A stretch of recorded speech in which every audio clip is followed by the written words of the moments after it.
Hello, readers. Our next book of the day is titled A Sled for Gabo. The day it snowed, Gabo followed the whistling sound of an old steam radiator into the kitchen.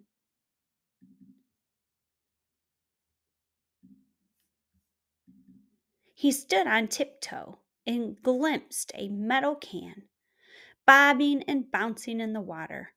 Yum, he thought before Mammy came and shooed Gabo away. Gabo pressed his face to the window, and his warm breath bloomed a cloud of fog onto the glass. He wiped it off and saw kids from his new school tugging sleds up the hill, then coasting down, whooping and shrieking all the while. Gabo didn't have a sled. His socks were cotton, not wool. He didn't have waterproof boots. He did have a hat with a pom-pom, but that was much too small. Vamos, a revolver, Mammy said. They were going to figure it out.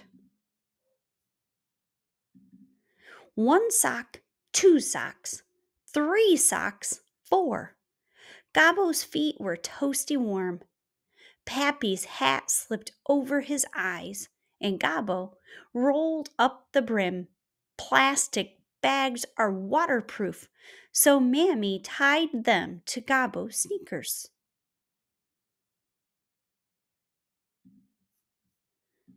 Mammy opened the door, and they looked at the houses all in a row.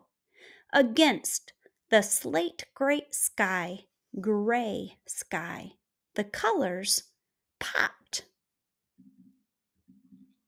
Maybe I should go and find a sled, said Gabo, and with a little push from Mammy, he did.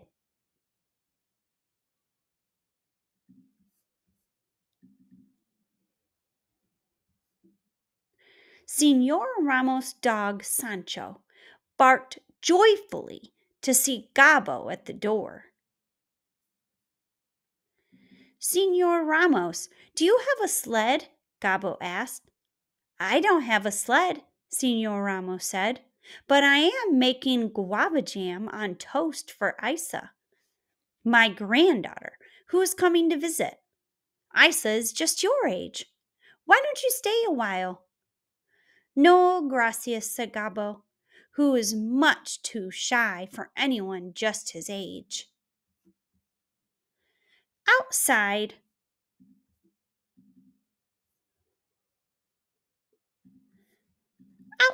Gabo played with Masufu, a cat who lived on the cover of a manhole and belonged to nobody and everyone at once.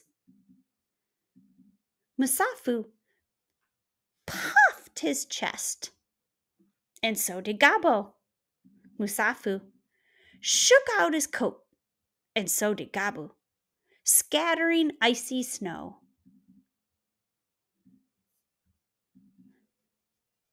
Gabo, mi amor. Hola, Señor Toban, said Gabo.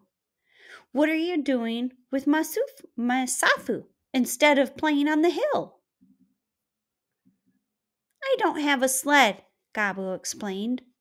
Señora, Tobin shook her head. You don't need a sled to play. Mira, my mango is ripe and ready to share. She held out the mango, carefully cubed, and nodded toward the snowy slope where school kids were skidding, gliding, and bumping down the road. Gabo reached into his pocket and felt his leftover Christmas Turan. There were 2 crunchy candy pieces. One could be for Gabo, and one for a new friend. But Gabo was too much was too shy to hand out mango cubes and leftover Christmas to Ron. Gabo dragged his feet. The plastic bag started to slip. The snow was turning gray from all the traffic of the town. A lady in the distance waved a yellow mittened hand. Tio Tim, Gabo yelled. Madrina. Tio Tim scooped Gabo into the air. He almost skimmed the sky. And what was that? Behind Madrina's back, there was a...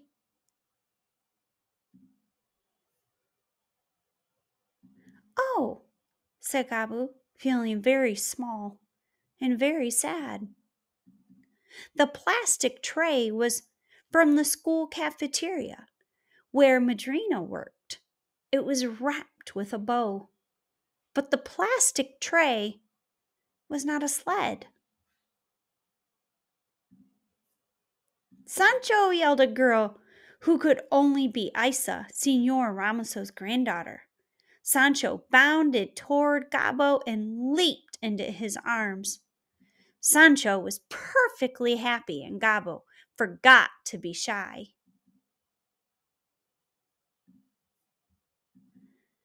Could I have a turn on your sled? Isa asked. I don't have a sled, Gabo said sadly. Of course you do. And on the plastic tray, Isa swooped right down to the bottom of the hill. She ran back up and on that tray. Gabo coasted down, whooping and shrieking all the while.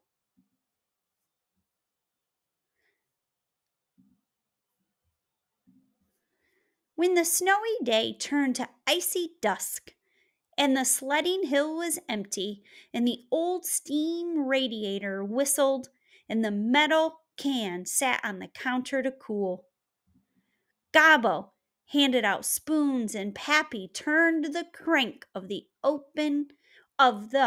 can opener.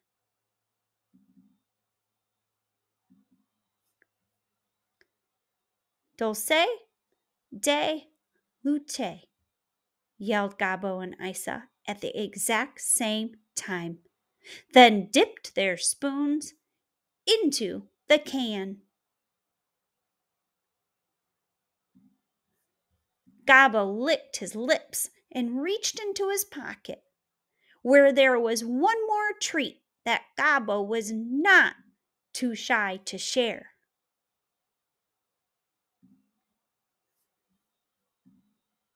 What they learn, boys and girls? What they learn, readers? What do we learn?